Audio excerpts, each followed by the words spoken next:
Hello guys, welcome to the fiction series.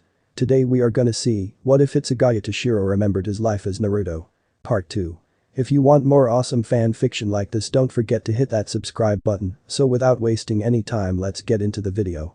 Hitsugaya opened his eyes, looking up at the unfamiliar ceiling that had echoes of a past he yearned to put behind him. At first, Hitsugaya was confused. This wasn't the captain's quarters in Squad 10's compound. Then he properly remembered all the events of the past few days and he groaned, placing a hand on his face and dragging it down. So he was in his apartment. He sat up, rubbing his neck, sorely missing the mattress he had in his division, and wondering why, if everyone was apparently visiting his apartment, they didn't change the damn mattress out for one that was less lumpy and used than this one. He stood up, looking around the room, echoes of memories lingering in even the smallest nooks and crannies of the place. He pulled Hashirama up from where he'd left it slotted in the floorboards, giving another futile attempt to open a Sinkamen. As expected, with the failure of his Jinzen attempts last night on his mind, nothing happened. Well, that didn't work. Plan B. Adapt to his situation. He sighed, laying Hashirama down on the bed and going to the closet and rifling through the clothes to see if there was anything that was relatively muted. Eventually he found a pair of grey shorts, some boxers, and a plain dark grey shirt with a minimalist fire symbol on it. He remembered wearing the shirt before, and after so long of wearing a standardized uniform aside from stints in the human world, it felt a little weird to be choosing something else to wear when not in a Ikigai. He shook his head to clear his thoughts and sighed, taking the chosen outfit with him to the bathroom. What he saw in the mirror took him aback. The whiskers were back and clearly there to stay. He ran his fingers over his cheeks, uncertain of how to feel about this development. He turned away from the image that still lingered in his mind now, instead setting his clothes down on the edge of the sink, setting his uniform off to the side to be washed and hung to dry, and going to run a shower. When he stepped into the cold deluge, he closed his eyes and sighed, enjoying the feeling of the chill cascading down onto his shoulders and head. Why did it have to be summer? He hated the heat. For a moment, as shower thoughts are wont to do, he ended up with a sudden epiphany of an instinctual dislike of the heat due to the nature of the QB's chakra and of the home he suffered in childhood that lingered from his youngest, most formative years. He felt a twinge at his temple and he groaned quietly as he rubbed at them. For some reason, he had the sinking feeling today would be a long day. Once he was finished with his shower, he toweled off and dressed up. Even the fabric felt strange to him and he wondered for the first time what exactly would the consequences of him being here without a Ikigai be. Which brought him to a critical point that he desperately needed answers to. How did he get here? What brought him here? He could only assume that whatever brought him here had disrupted his connection to Hashirama. Hazy flashes of Hashirama and the QB warring blossomed behind his eyelids. And maybe the re-emergence of that damned fox did too. His stomach growled, distracting him from such somber topics. Maybe he'd focus on something else. Like finding something to eat. So he went into the kitchen, scouring the room for something edible for breakfast. Ramen. Of course it was ramen. No one had put anything that counted as a nutritional breakfast, and he clearly couldn't have thought to trust himself in life to think of anything but ramen. But Hitsugaya hadn't had ramen for an impossibly long time, actually. He couldn't think of a time he'd actually sat down to eat the stuff. And there was a nagging feeling in him, possibly the nostalgia, that implored him to give it another try. So reluctantly he put the kettle to boil, set out a bowl of instant ramen and some chopsticks, and made a mental note to buy some tea if he really was going to be stuck here for longer than he had already been. Once the kettle whistled, Hitsugaya prepared the instant ramen, almost surprised at how his muscle memory still had everything down pat. He sat at the table, looking to see the early morning sun casting shadows downward and hearing the birds sing. He had a long day of trying to make contact the Gate 13 ahead of him, and he certainly hoped he wouldn't regret this dietary choice. With a quiet-eyed Akamatsu, he took his first bite of ramen in the first time in over 100 years. Immediate regret filled him. Oh, fuck. He still adored ramen. After finishing not one, but 2 bowls of ramen and only slightly hating himself for the decision, Hitsugaya cleaned up the kitchen and then went to wash his clothes. The one thing that wasn't added to the wash was his haori, which he threw on over the clothes of choice for the day. He then left the apartment, crossing the large village and looking down at the passing world as he let his shunpo carry him from rooftop to rooftop. Upon finding a nice building near a park that he had vivid and rather depressing childhood memories of solitude and isolation in, he settled down, assuming his meditative pose with Hashirama wedged up in front of him. Time passed Hitsugaya by, ticking away, and while the ability to meditate and ground himself was nice, the fact that he wasn't able to make contact with Hashirama or even feel a spark of his presence was disconcerting. He didn't even realize, so focused on trying to grasp at even a shred of proof that Hashirama was still there, that he'd been spotted. At least until he was addressed. "Naruto," Sakura called. Hitsugaya twitched in annoyance as he slid open an eye languidly to glare at her. "Hitsugaya," he replied, but stood, sheathed Hyorinmaru, and Flash stepped down regardless of his annoyance. He folded his arms, looking Sakura over. "Well? What did you want?" Hitsugaya's expression immediately soured at the sight of the others who followed.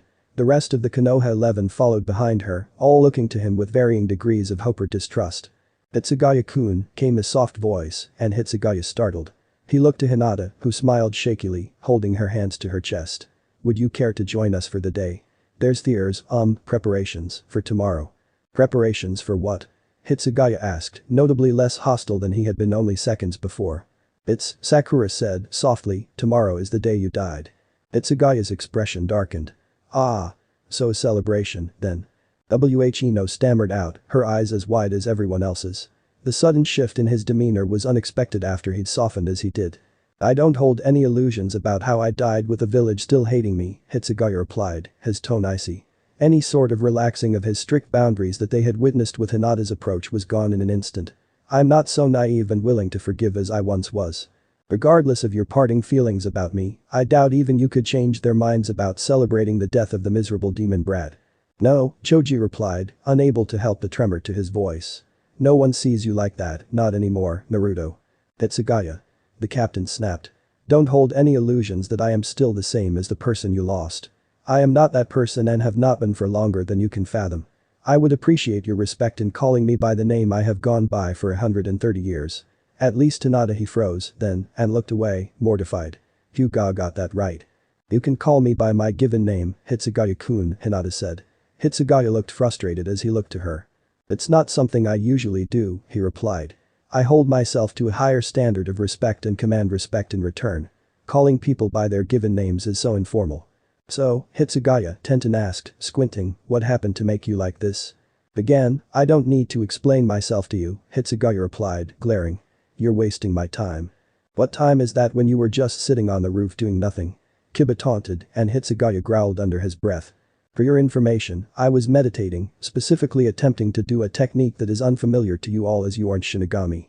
I haven't been capable of summoning a Senkamen since I was dragged here, and I haven't had a connection with Hyorinmaru since then, either."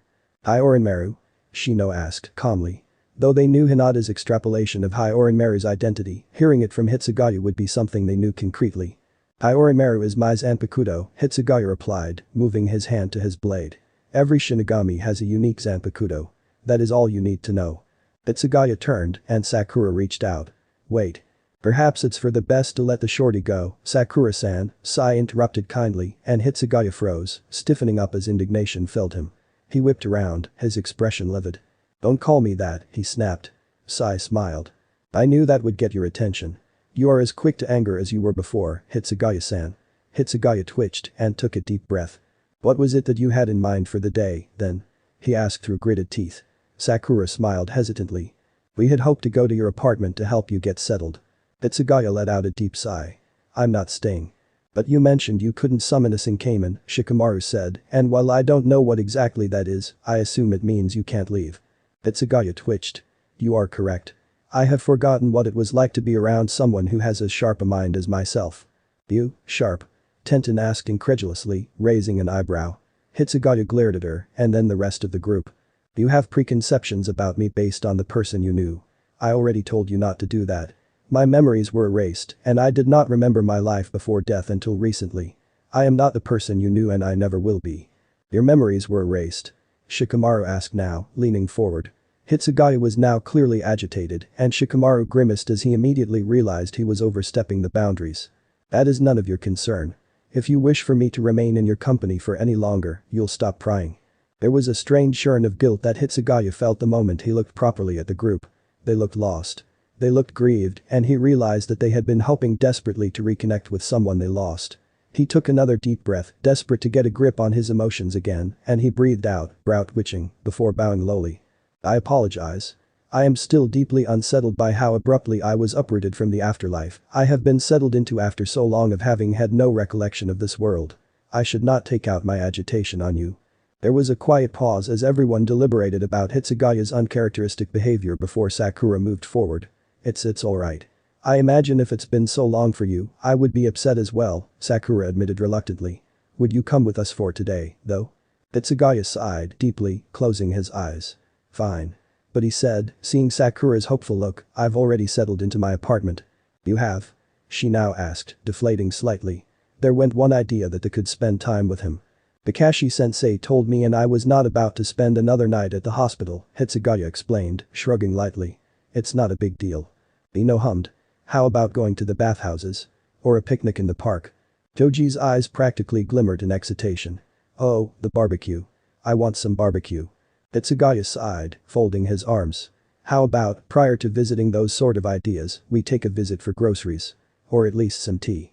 I am in need of something other than ramen in my apartment. He squinted at the stunned looks he got for that. I suppose you've at least expanded your dietary repertoire, Niji mused, rubbing his chin. I indeed have, Hitsugaya replied stiffly. But for this outing I have only one condition. No one can know that it is me, that I'm back. Because I'm not. Sakura looked the most upset at this, but reluctantly, the group gave him varying responses of agreement to his terms. With this in mind, Hitsugaya took a breath and closed his eyes. He sure hoped this worked or he'd look like an idiot. Moving his hands up, he flipped through the seal's dog, boar, ram. And, with a thankfully successful henge, Hitsugaya was back in his shahakusho and Haori, with his whisker marks hidden. I didn't know if that would actually work, he mused, investigating the sleeves of his transformation. This should suffice. The gamble? Shikamaru asked. Hitsugaya shrugged. Low stakes. I'd simply look like an idiot if it failed. Shall we? The marketplace was busy as ever, Hitsugaya noted, looking around and quietly taking in how everything had rebuilt after the battle he'd had with Pain. In a way, there was a deep sense of distress in him, seeing how everything moved on without him. Still, he was also strangely glad that they were able to recover after what had happened. Part of him wouldn't have been able to live with the realization that the village had been destroyed because of him. People were setting up lanterns in the streets of orange and black, which was a little weird to him. The mood was strangely somber, and the heat was sweltering. Is it always like this around this time of the year? Hitsugaya asked quietly to Hinata, who looked almost startled that he was asking a question of her. She frowned as she clutched her hands together, looking around. Yes, she said, softly. Tomorrow is always worse, though. Hitsugaya let out a low hum, brow furrowing. It was still strange to him, with his new appraisal of his past life, that he would be mourned as a fallen hero, rather than what people had always treated him as. Actually, truth be told, it bothered him. A lot. Again, with the change coming only after he was no longer around to know of it, when realistically he should never have known of it due to the path his afterlife took. It was almost sickening. In the shops, he bought a fair supply of green tea, vegetables, varying cuts of meat, and some amanado that he found. He was quick and methodical with his purchases, even though everyone else covered his finances, which only reminded him of how he was technically destitute in that moment. It did not sit well with him, but he had little choice but to accept. While looking through all the stalls, they'd also bought some street foods, with Hitsugaya taking a beef skewer for his choice in lunch. Still, something in him ached for ramen, and to his dismay, Hitsugaya was certain that he'd awakened a food-craving monster within him. When he was satisfied with the supplies he'd bought, they made a quick stop at his apartment. Regardless of his arguments on the matter, following the stop, Hitsugaya ended up being dragged to the bathhouse with a very insistent Ino heading the initiative. Thankfully, he was not assumed a child in need of supervision and did not incur any sort of embarrassing scene, such as the one time that Matsumoto had dragged the both of them with their paperwork to the bathhouses. Oh, he'd hated that. Still, he kept himself on the edges and battle ready as he entered the men's side of the bathhouse with Lee, Shino, Kiba, Niji, Choji and Sai. He couldn't believe that Kiba had in fact discreetly smuggled in a man-beast transformed Akamaru, squinting at the humanoid dog. Hitsugaya mostly tuned out everyone else other than his own thoughts, quietly cleaning himself as he tried to feel for Hyorinmaru's presence. The fact that he was getting so distracted from reaching his Zanpakuto was agitating at best, and he barely even noticed his temper getting the better of him until he flinched away from a touch on his shoulder. He turned sharply, glaring up at Lee who had drawn both hands back. Hitsugaya-kun, Lee stammered out, his teeth chattering, you were lost in thought, and, on the floors. Hitsugaya finally noticed the ice that had climbed all over the ground around him and saw the layer of frost that had rapidly climbed Lee's legs and hand. He cursed softly and pulled his rear yoku in again, allowing the ice to quickly melt from the steam around them. The heat was flooding back into him in a horrible, oppressive way, and all he wanted was to leave and fix his connection with Hyorinmaru. My apologies, he replied quietly. I don't do very well with the heat. Or with being surprised. It's alright. Lee chirped, waving his hands. I'm all good as new, nothing that a soak in some training won't fix. His face fell a bit. If you don't handle the heat well, then I imagine you are not so pleased to have been overruled on this choice. Being overruled on choices and having to oblige them is a reality I've had to live with on multiple occasions, Hitsugaya said. It isn't a problem. And really, the bath was nice. Especially because there wasn't a whole lot of conversation going on, especially not towards him, just idle chatter that he could easily ignore. But if Hitsugaya didn't have anyone sitting next to him, and if that reason was because the temperature of the water in his immediate vicinity was cold, well, he didn't hold it against them. After the bathhouse, Choji all but demanded for them to go to the barbecue place, shutting down any other ideas for dinner. As they settled at the barbecue restaurant everyone agreed on, Choji started off strong, ordering a full 2 orders of meat for everyone. Then Kiba ordered some sake, and Hitsugaya ordered some green tea. Everyone else ordered a variety of either drinks or alcohol, and soon enough everyone was settled down and waiting. The drinks came first, and Hitsugaya poured himself a cup of tea and sipped at it calmly, while Kiba served out sake to everyone. When he'd gotten to Sai, who was seated next to Hitsugaya, he looked over at Hitsugaya and rose an eyebrow at the cup of tea he held. "You want some?" Kiba asked, swirling the sake bottle. Hitsugaya's lip curled. "No thank you," he said, sounding less than pleased. "I don't drink." "Not even a little?" Kiba looked frankly quite disbelieving. "Dude, you're 100-something now, right?" "But I don't drink either, Kiba-san." Lee interjected, casting a side glance to Hitsugaya. "That's because you're a drunken fist user," Niji replied, his tone very matter-of-fact as he sipped his own drink. "I hate the stuff," Hitsugaya grumbled, frowning deeply and leaning back as the bottle was pushed a little closer to him. "So I'll pass." He didn't feel it necessary to mention that he was a lightweight. Kiba shrugged. "Suit yourself." With that, he served himself a cup of sake and took a drink. Hitsugaya himself took another sip before the meat arrived.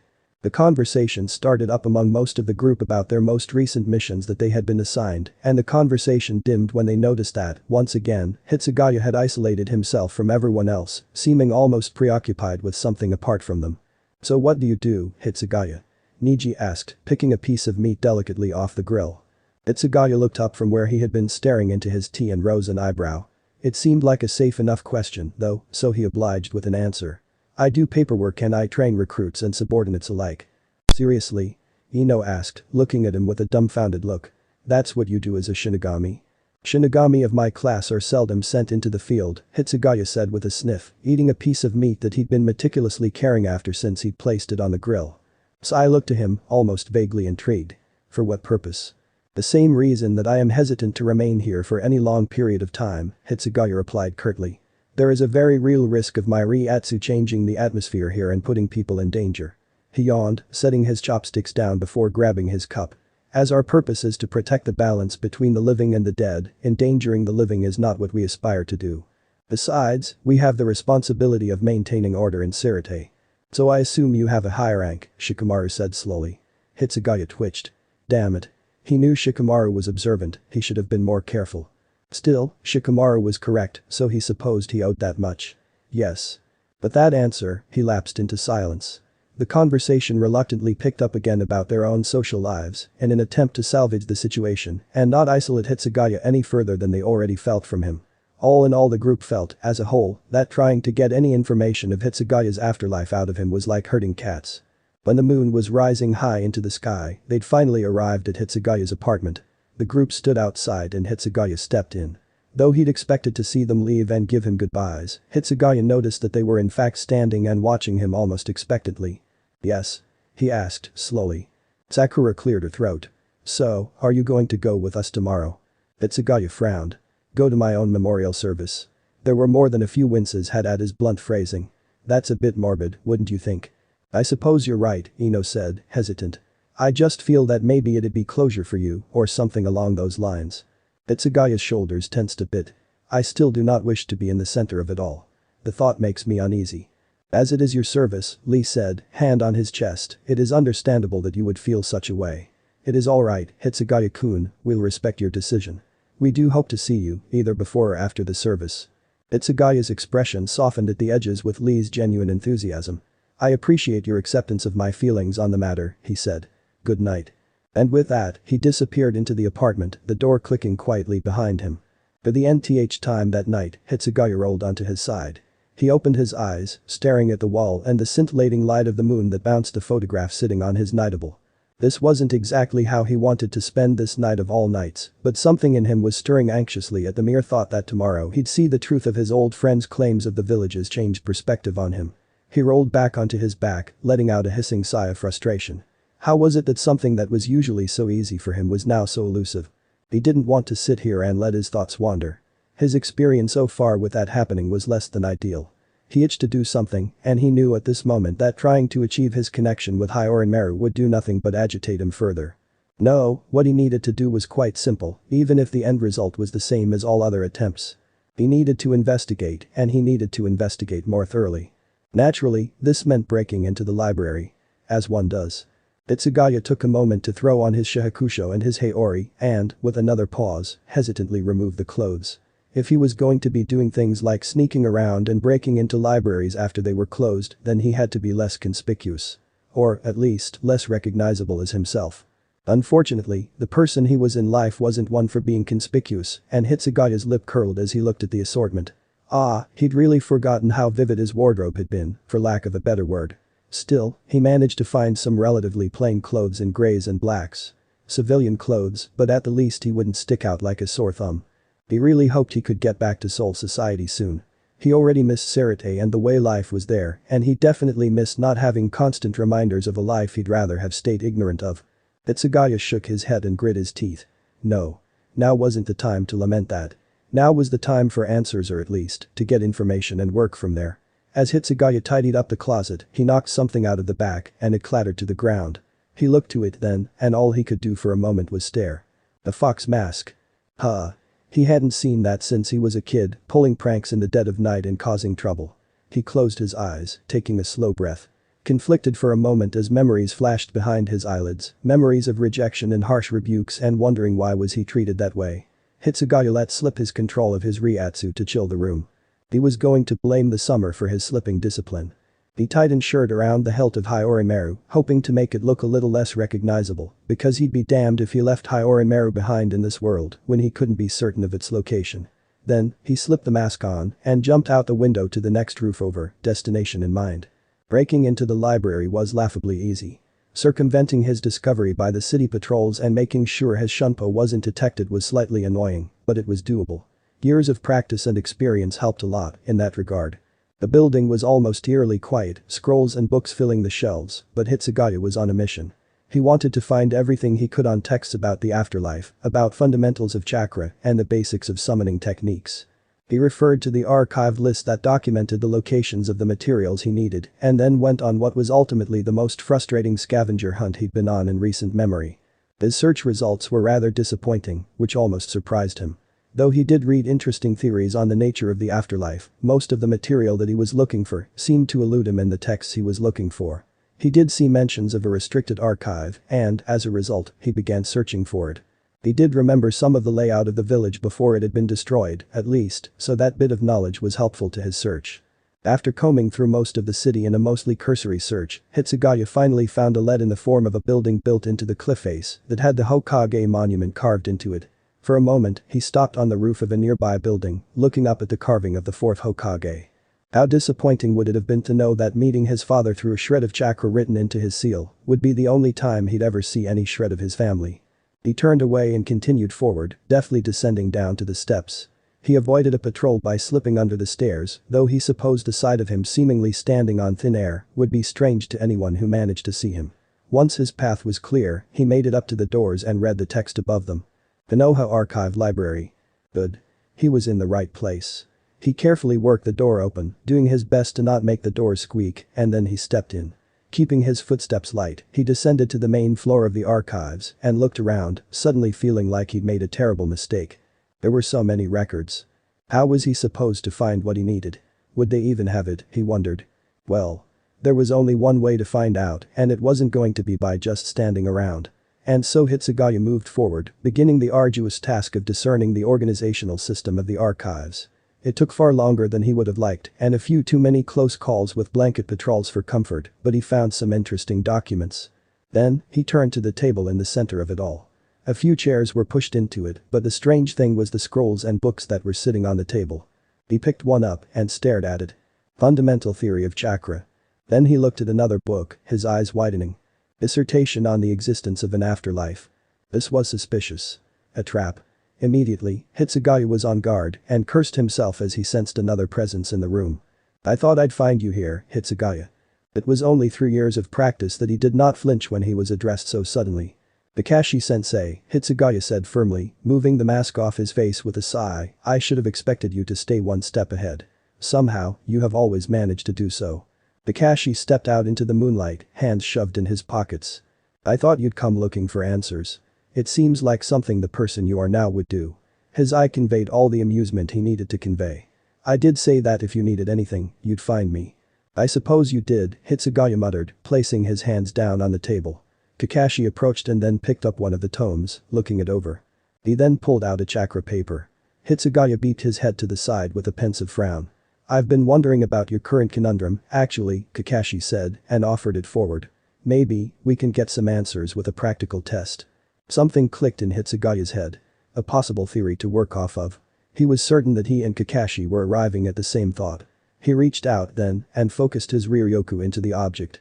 The two of them recoiled slightly as the paper let out a strange screeching sound as it began to decay, twisting and tearing and shriveling into a gnarled indistinguishable mass.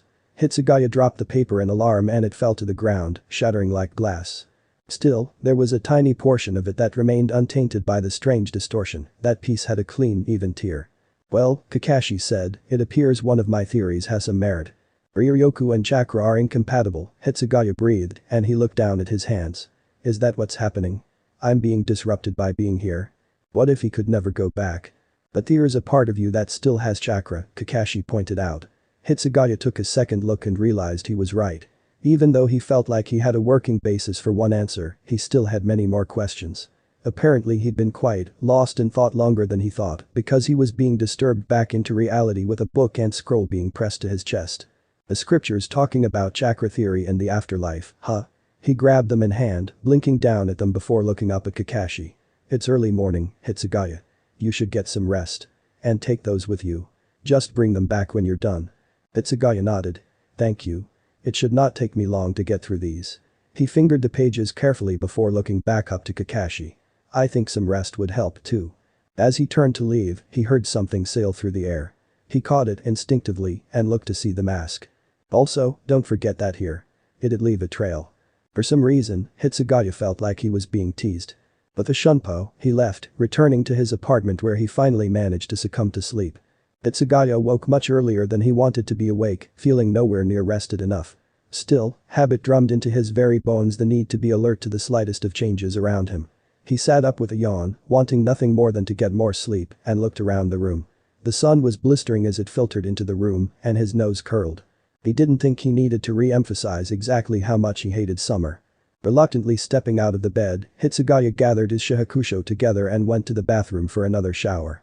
Considering exactly how hot it was today, he spent extra time in the coldest water he could manage and even let his Ryatsu drop the temperature in the room.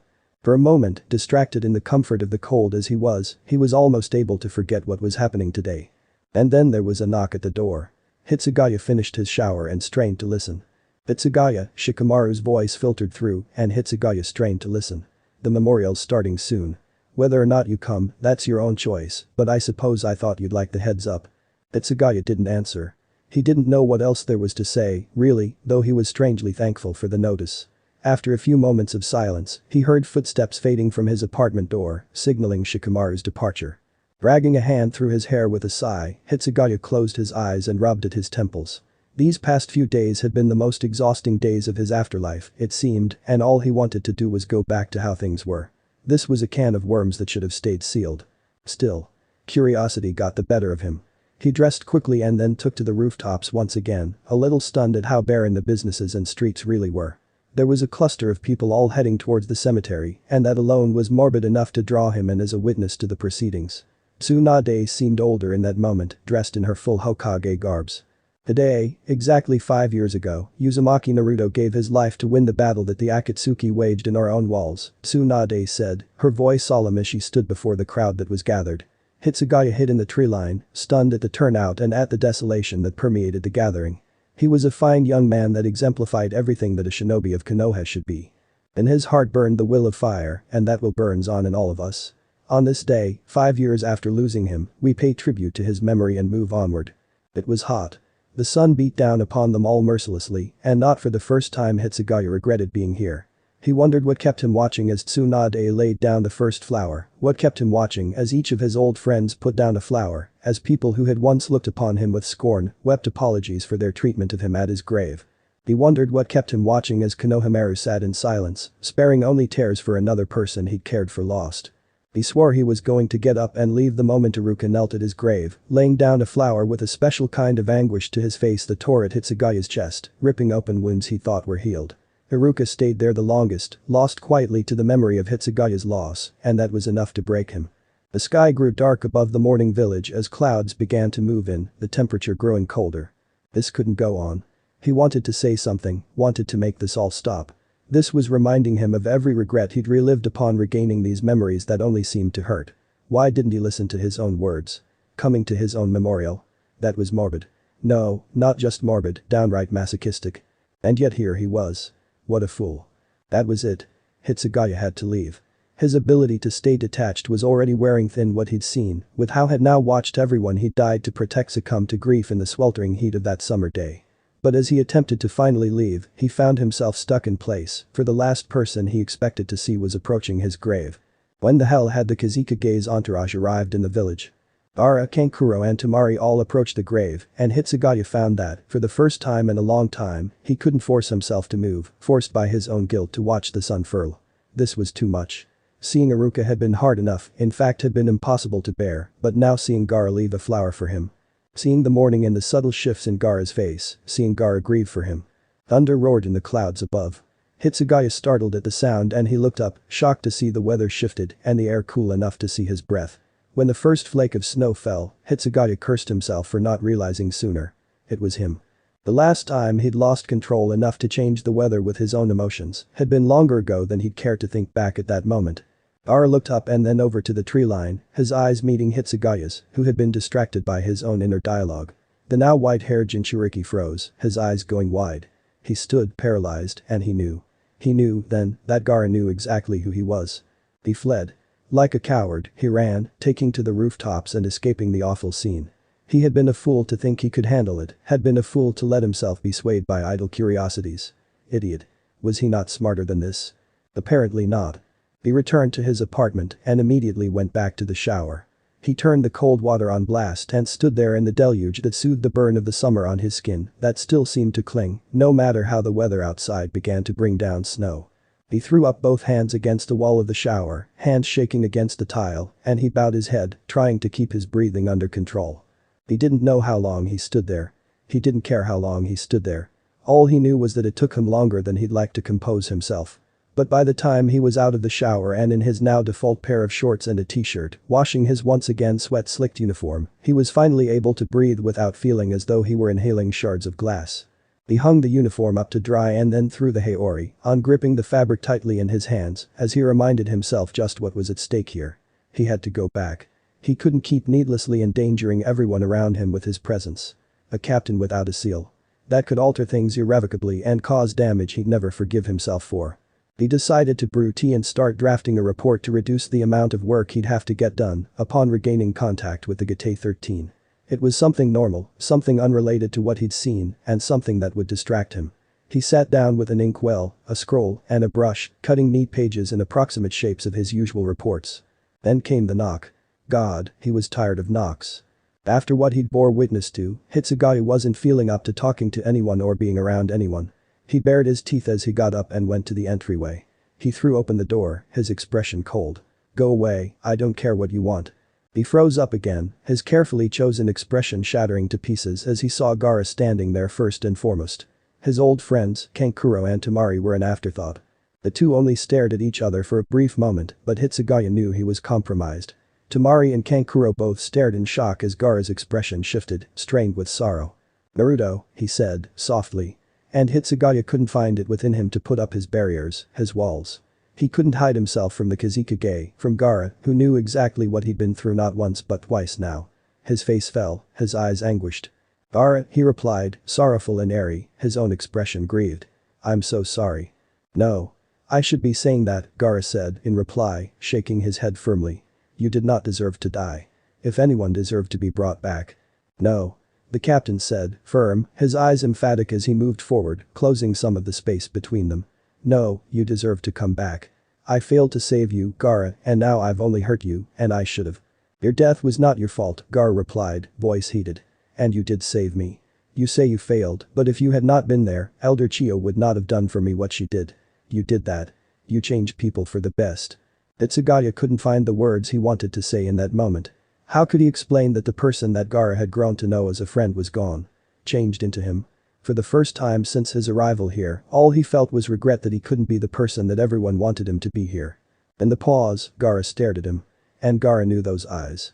Sad. Isolated. So he spoke. You have been alone again. For far too long. It has wounded you so.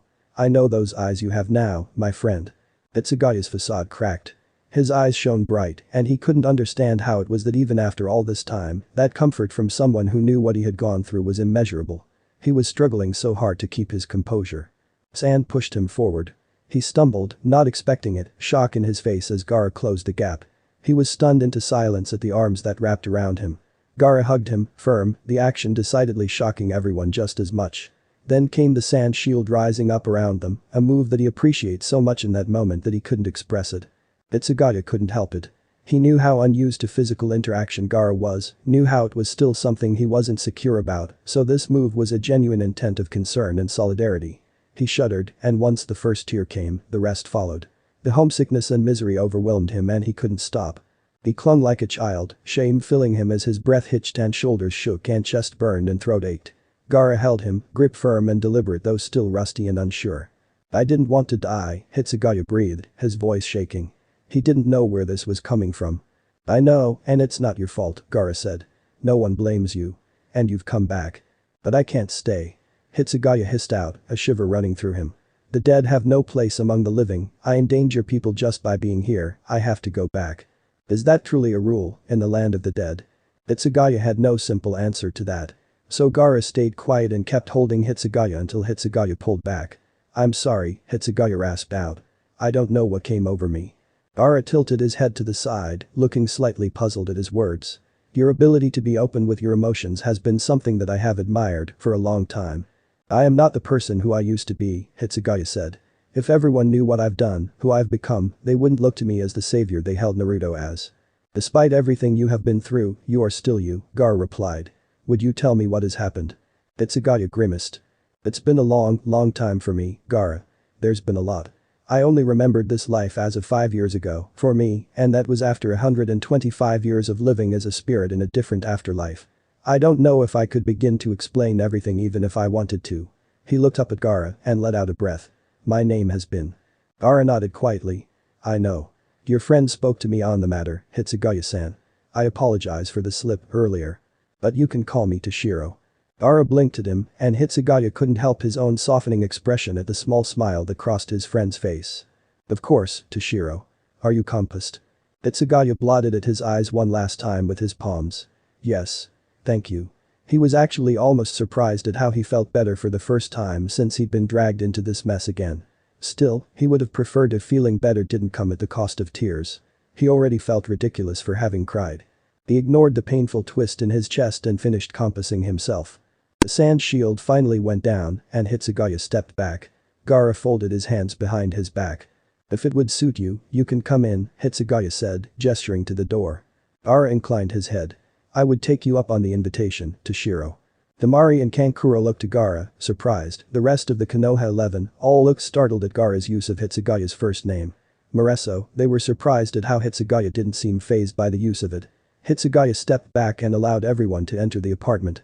I was just bringing some tea, the captain said, kneeling at the table where he had his report laid out. It's still on the kettle, so I don't have anything ready as of yet. Everyone sat around the table, all of them watching Hitsugaya return to his paperwork with poorly veiled interest. After a few moments, Kankuro leaned forward.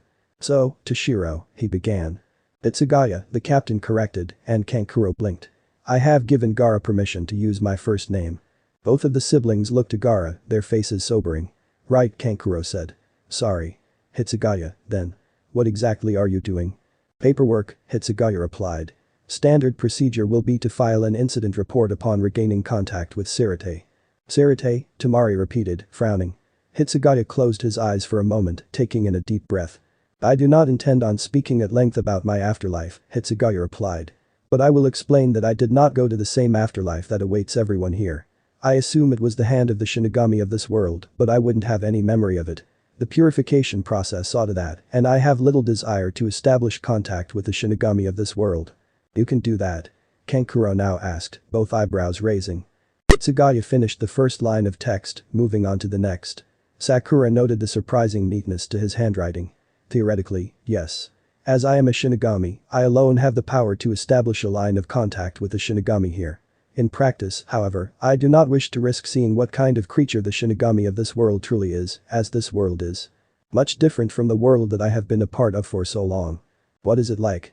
Ino asked now, leaning forward. The other world. Hitsugaya paused. Very different, he finally said. Ninjutsu doesn't exist as we know it, beyond being a fictional invention. His lip twitched in amusement. Comics and television and the likes.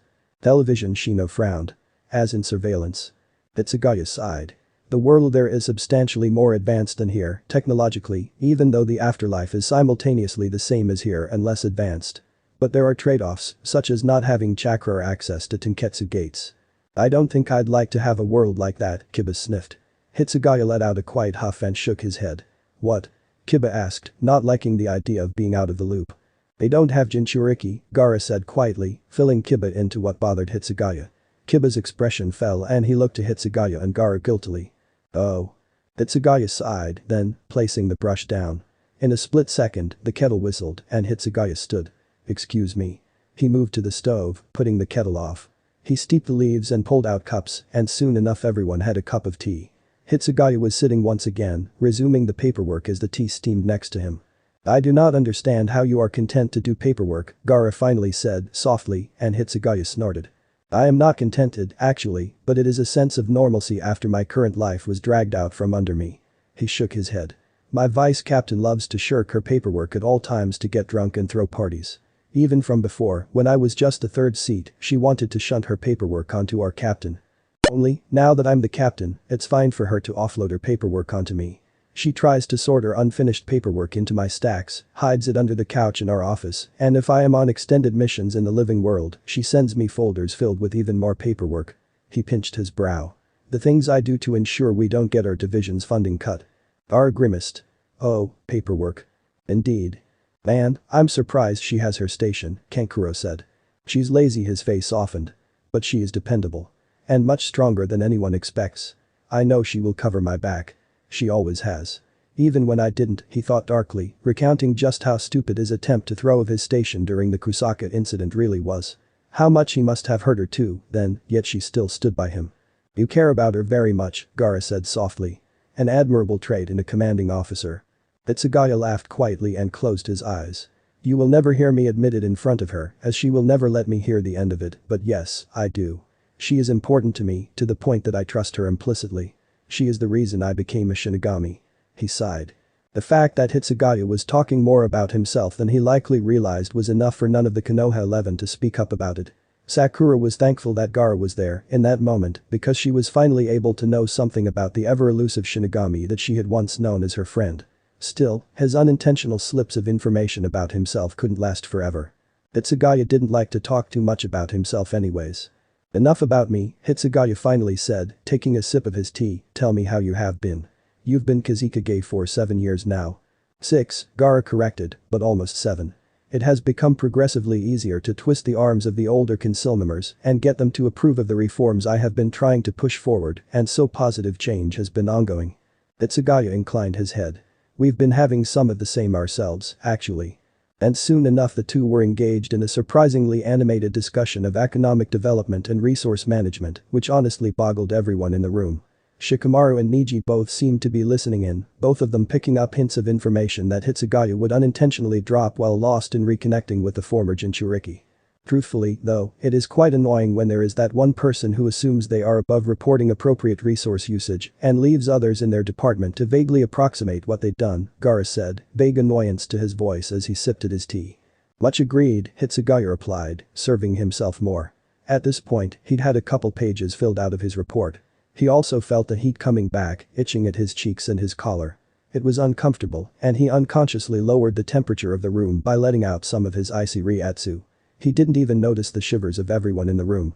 Unfortunately, we have instances of that back in Sirte, which makes my job more difficult. I've heard other captains complain of similar things as well, though Kichiki runs a very tight ship, and Zaraki, he looked long suffering for a moment, shaking his head. Zaraki really doesn't care. The fact that his paperwork gets done at all is likely a miracle of his vice captain and third seat. Why does he have his position, then? Gaara asked curiously. Hitsugaya laughed a barking laugh. Because he's an absolute monster when it comes to Kenjutsu, he replied, and he left a trail of blood and death behind him before he killed his predecessor to become captain, much like the Tenkinpachi in the position before him. Gaara rose a brow, and Hitsugaya sipped his tea. Oh, don't look at me like that. That's just how it is. Appointment by combat to the death is how the 11th Division is set up. They and the 4th have had a contentious relationship due to the 4th having to constantly send their healers over. I assume from the symbol on your Heiori that you are captain of the 10th? Gaara asked. Correct. Hitsugaya set down his cup. Does your division have a specialty? No, Hitsugaya replied. The only specialized divisions at this moment are the 2nd, 4th, 11th, and he grimaced. 12th. Gaara frowned. You hesitated. Let us just say that there is no love lost between myself and the 12th Division captain and leave it at that, Hitsugaya replied stiffly. Gaara nodded. Very well. He looked to the window, then, and sighed. I believe we ought to be leaving. It has gotten quite late, and I do not wish my entourage to be lacking of my presence enough to send out a search party. Hitsugaya looked up to the clock in the room then, almost surprised. How had he managed to lose track of time so easily? Oh, yes. You're correct that it has gotten late. My apologies for keeping you. No, you have no need to apologize, Gaara said. It has been nice to speak to you again, Toshiro. And you as well, Hitsugaya said, setting his cup aside. The other ninja, done with their tea, also stood, and Hitsugaya noticed how surprisingly quiet they had all been while he and Gaara had been talking. It finally occurred to them that they were trying to learn anything about him, and while part of him felt a bit guilty for keeping so much from them, the other part realized just how much he'd really divulged and cursed his loose tongue around Gaara. Still, they had an understanding. They had both lived the life of a Jinchuriki, and that was the most important part. Thank you for the tea, Hitsugaya, Tamari said as she stood. Kankuro dusted his knees. Yeah, it was actually a pretty good blend. Would have liked it sweeter, though. The only kind of sweets I like are watermelon and amanado, Hitsugaya replied. Here, allow me to walk you out. The field of ice. Hitsugaya looked around, feeling drained as he walked through it, brow furrowing. His sandals scuffed on the barren ground beneath him, and he stumbled once, barely avoiding a fall. Why was this so hard? What was happening? How did he get here? Finally, he could walk no further. His knees buckled and he fell forward only to feel the comforting chill of a familiar presence cushioning him. He breathed softly, closing his eyes. Hyorinmaru. The dragon rumbled softly, tail curling protectively around the Shinigami, wings closing around the two of them. Master, Hyorinmaru replied, voice a low, reassuring rumble that resonated through Hitsugaya's form. He relaxed, eyes still shut. I couldn't feel you, Hitsugaya said, voice rasping as he ran a hand over the ice. You were gone and I couldn't reach you. I couldn't make a Sinkamen. I have been trapped. As you suspected, the summon that brought you here disrupted our connection, disrupted you, Hyorinmaru replied gravely. I believe you've worked out that the energy of the living and the energy of the dead do not coexist with ease. As if that were not enough, another's will attempted to force us both to submit. I prevented it from succeeding, as I will not allow you to succumb to such a violation. But it wounded me and I needed rest, and your powers too suffered for it. The dragon growled. And that beast has been even more disruptive, taking advantage of the summoning and wounding me in a more literal sense. Of course, Hitsugaya replied blearily. I should have guessed. I have been resting, Hyorinmaru continued, letting out a low rumble as he curled around Hitsugaya. Hitsugaya opened his eyes, looking to the still healing scores on the dragon's icy flank, and felt a sharp hot spike of anger. How could he have let Hyorinmaru be so damaged? Still, the continued speech distracted him from his internal monologue. Healing myself and preparing my strength to support you. Resting as you should have been, instead of seeking a way out so quickly. Hitsugaya felt chastised by that subtle barb and folded his arms, looking away from the dragon. We are one entity, master. I know already what you are going to say. Then why prompt me to explain? Hitsugaya asked, raising an eyebrow. To keep you thinking and on your toes, Hyorinmaru replied, shifting his wings. You are trying to run. Oh. This was the least of what he wanted to talk about. No. If you know what I'm going to say, then you should know I was going to say that I'm trying to go back to my post, Hitsugaya countered with a squint, not liking the insinuation that Hyorinmaru was trying to make here. Hyorinmaru's red eyes bore into Hitsugaya's in a way that made him feel rather small and insignificant. You are trying to lie to yourself, master. It is not something you should be in the habit of doing, and I hope you are not starting to make it so. Hitsugaya glared at Hyorinmaru. This did not faze Hyorinmaru in the slightest as he gently nudged at Hitsugaya's shoulder with his snout. Hitsugaya finally relented and let himself rest against the ice dragon once again, basking in the chill of the ice. The summoning did something to you, master. Before, there was no chakra present in your form, but by bringing you back it tethered you to this plane by forcing chakra to begin accumulating within you. What? Hitsugaya asked, sitting up sharply. He put a hand on his stomach, over the seal. No, it is not the beast's chakra, Hyorinmaru said gravely. Though the chakra that brought you here was the of one who summoned you, it has been metabolized, Hitsugaya realized. In a way, yes. Hyorinmaru looked to the skies. The skies here have had a breeze, more so than normal. Hitsugaya looked up as well, and the dragon's words rang true. It's become my own. That's why the paper here ran a hand through his hair. I have something I should have lost upon death in passage into Soul Society. What does this mean for us? Hitsugaya asked after a few moments. The dragon made another low grumble as he settled back down onto the icy ground. I know as much as you do on the matter, master. Which is to say not much, Hitsugaya sighed, closing his eyes. But thank you for keeping me updated on your insight, Hyorinmaru. You must be cautious, Hyorinmaru said, and Hitsugaya opened his eyes again, taken aback by how grave Hyorinmaru's voice was. This world is bringing up a darkness inside of you, and I fear for your peace of mind.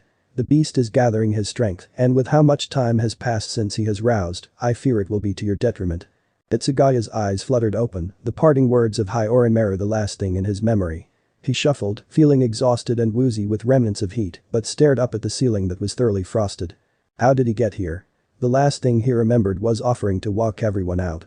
He looked to the side, confused, and saw Sakura and Sai both leaning against his bed, bundled in blankets and shivering, their breaths coming in short puffs. Seeing this, he cursed, reeling in his Ryukyu and shifting it to coil under his skin in a cooling current, and the ice began to melt around them as his Ryatsu diminished accordingly. Sakura's eyes also fluttered open, and she blinked tiredly, frost at the ends of her eyelashes. Naruto, she said, finally, you're awake. Hitsugaya, he grumbled out tiredly. What happened? You seemed to pass out from the heat last night, Sakura said softly. Hitsugaya grimaced as a towel was pulled from his forehead. We stayed behind to look after you. Your Ryukyu, right. It was freezing everything in the room. Hitsugaya let out a low groan. Damn it. I hate the summer. He shuffled, feeling stiff and sweaty as he sat up, scrubbing at his face. I finally made contact with Hyorinmaru again. Is that what this was? Sakura asked, cautiously. Hitsugaya shook his head. No. I've never had a contact with him be like this. He grimaced. I don't know how to explain it. Whatever brought me here disrupted me. My powers, my connection to the afterlife, it's been interrupted, and that's why it's acting like this. Obito's Ito Tensei, Sakura said quietly, and Hitsugaya looked at her sharply. What? Ito Tensei, Sai repeated. It was what he used to bring you here. He had a piece of you with him, some decayed skin and hair of yours. Oh, that thought made him quite sick. By sacrificing a human life, he would be able to bring you back from the afterlife. The sacrifice is body for your body, the sacrifice is soul for your soul. Sakura wrung her hands, looking down at her knees. He boasted that he would have you under his control, that we'd have to fight you. That he'd finally get the QB and start the war they announced all those years ago. This wasn't what he was expecting to hear. This wasn't right. He tried to trap me in a body. This was bad. This was bad. But it didn't work. The body that was forming froze. It froze and shattered, and then you were there in the remains. So that was the summons that Hyorinmaru was talking about, the one that messed with me, Hitsugaya said slowly. But for it to reach all the way to Sirte. And as if that wasn't bad enough, a bone-chilling, unnatural roar echoed through the room. Sakura and Sai both froze up, but Hitsugaya bolted to his feet. Hello. So this part ends here. Alright, that's it for today's video guys. Let me know in the comments section how was the story, and also don't forget to like, share and subscribe. I will meet you in another video, bye bye.